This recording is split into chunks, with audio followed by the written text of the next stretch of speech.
Each time we have a cohort of learners, what we're doing, we're using SharePoint quite a lot through the Office 365 platform, and we create a specific page for them.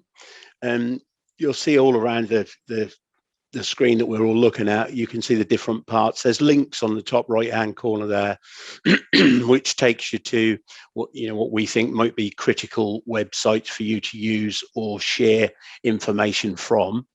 And some tips, like there's a little ad hoc assessment there. If they click that, it takes them to how you do an ad hoc assessment on the OneFile platform that we're going to talk about soon.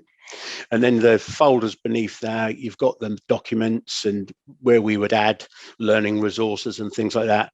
Each one of these come with some quite intensive course notes that Tim has written, one of our colleagues within the team, and they're really good. They link directly to the standard. There's all the sort of theories and the information that you would need for your assignment, and some quite good information there linked directly back. And as you see, I've embedded some little videos in there. The top one being how we practice our COVID to keep everybody safe within the Citrus Training Centre if they came to the centre for some training. So we embed little things on there. We also use this as part of our safeguarding, as a safeguarding link at the top where people can communicate with our safeguarding team however they wish to. We also put some announcements and things on there, like if there are British values things or prevent or any specific news or things that we would like to talk to our candidates about, we can embed them within the page for them to see, discuss and find out from. So as I say, everyone will get that. It creates a group within itself. So it's quite useful for us as tutors. We can just send an email directly to that group. So they've all got the same information. They can use it as a discussion platform as well. So if they've got a query around one of the assignments or something that we've set, they could just post a question on here, and then one of our team can answer that question and just make sure that we've dealt with it or addressed it. Ready for their assignment work or whatever it is that they're working on. The first slide that we're looking at, this is OneFile, the platform that we use for our assignments, assessments, and basically that's a lot of VLE as well. It sort of does two jobs nowadays.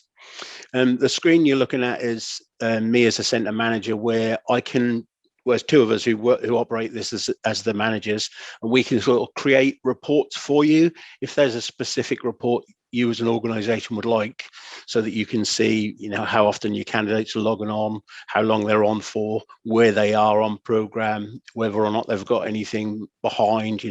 It sort of tells you where they should be, what they haven't done, what they have done, and good news, good and bad news. If there's things that they're doing very well, it will be on there for us to all look at, celebrate and discuss. The next screen, this is me as a learner. So John German is a learner. He's on lots of programs, as you can see at the very top there. The little speed dial, this is just a screenshot because we didn't want to take the risk of using the live platform for this webinar. We would rather do a screenshot and talk about each function within it. The little speedometer, basically, if I were to click that on the live portfolio, it would take me to all my evidence. It would take me to the things that I've done, the things that I need to do, and the whole journey so far. The calendar would hold anything that I've got to get done. As it's on the right side, you can see the tasks due. So John German has got one task due in this week, and then next week he's got 2 tasks. So if I was an employer looking at John, I could see that, I'd know where he is, what he's got to get done. And the upload evidence is quite obvious. You just click it and you can drag anything into your portfolio that you wish. The tasks, which is yellow at the bottom there, is because I've got some tasks in there. So as a learner, if I click that box, it would take me to what my assessor has assigned for me to do as a task, to meet whichever part of the standard or MVQ that we need to get done. And messages, again, self-explanatory, is just an email message that I've received from my assessor. Could be, John, you've got a task, or John, don't forget you've got that task next week, or however we want to communicate from there. The left-hand side, you'll see lots of different links to different parts of the platform, but they're all sort of quite self-explanatory once you get into them. I'll move on to the next screen. This screen is your scorecards. Now, scorecards, we basically do them at induction when we sign people up. They go on this first because all the outcomes will be there, the things that we're going to look at during the course, and they sort of monitor what they know about them so far. So it very much makes it sort of bespoke to the candidate, because some of them may come with a raft of knowledge over certain parts of it, but they may need a little bit more development on other parts. And this sort of creates that unique, personal assessment for learning, really, and does what we need it to do to monitor what you know so far.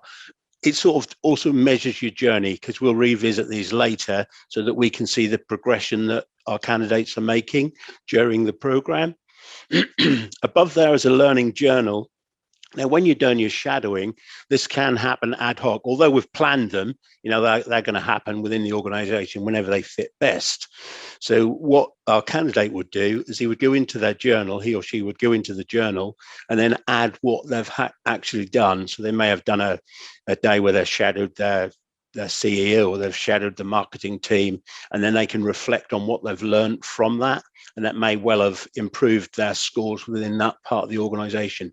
It's really good for the behaviors within the standard. We're working on skills, knowledge, and behavior, and the behavior things are often difficult to map how you've improved that. But the scorecard is a very strong tool for that purpose. Works very well. Forgive me while I look down, I'm just making sure that I haven't missed anything about each part of this. But please, as I can see people are, raise your questions and we'll try and answer them as we go. But yeah, so that's the scorecard and the journal part of the platform.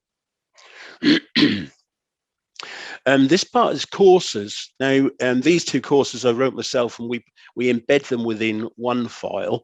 Now, they're really good for summative assessment. So during our sessions, we might be getting people to upload Word documents and do embedded forms within the resources that we've got on one file.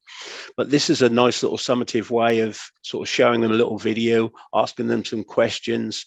We set the pass rate within there. So you could say, well, I want them to get 90% of this right before they're allowed to move on. So, it's quite nice that you can build it like that, and you can make it subject specific to the go back to your scorecard. If someone needs to know a bit more about self-awareness or SWOT analysis, that we can then embed it within these courses. Quite intuitive. They're good for when you're doing online delivery, as we're all currently experiencing now. It's easy as a teacher for you to gradually watch your candidates fade into a comfortable seat that they're sitting in. But the use of these will bring it back to a focus point. So, mid-session, we might then get them to do the SWOT analysis to make sure that they've listened so far, they've answered the questions, and then we can move on to the next part of the learning journey that we want to include within session. So that's the courses part of the OneFile platform.